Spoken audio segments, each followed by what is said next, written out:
Ang intense ng mga kaganapan ngayon sa abot kamay na pangarap sapagkat magugulat si Lynette sa aaminin sa kanya ni Don Pepe tungkol sa nangyaring aksidente nito. Dito nga ay magigising na si Don Pepe at saktong dadalaw nga si Lynette sa kanya kaya naman ay agad niyang sasabihin kay Lynette na si Zoe ang tumulak sa kanya sa bangin kaya siya na aksidente. Samantala ay agad na makakarating kay Moira ang balita na etong si Doc Carlos nga daw ay may ginawang masama kay Don Pepe kaya nga daw ito nagka-cardiac arrest.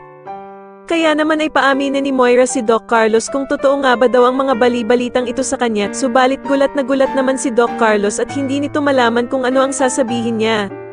Samantala ay magtatagumpay naman ang pagsusumbong ni Michael kay Doc Carlos tungkol sa pangko-comfort na ginawa ni Lynette kay Doc Robert. Kaya naman ay magagalit si Doc Carlos at agad nga nitong kakausapin si Lynette at sasabihin niya nga dito na hindi naman daw niya kailangan pumunta araw-araw sa prayer vigil dahil sa hindi naman daw siya nito kadugo.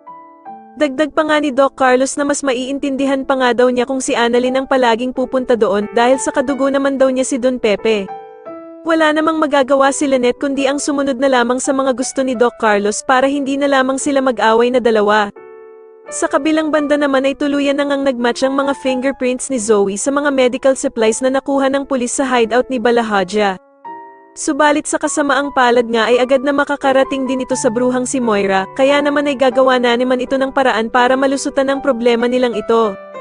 Sa tingin nyo dito na nga kaya lumabas ang mga tinatagong sikreto nila Moira at Zoe pati na din ang kasabwat nilang si Doc Carlos, mas lalo na nga talagang nagiging exciting ang mga susunod na kaganapan kaya naman ay mas lalo pa nating abangan ang mas lalong gumigandang abot kamay na pangarap. Maraming salamat po sa inyong panonood at sana po ay masubscribe nyo ako. Maraming salamat po.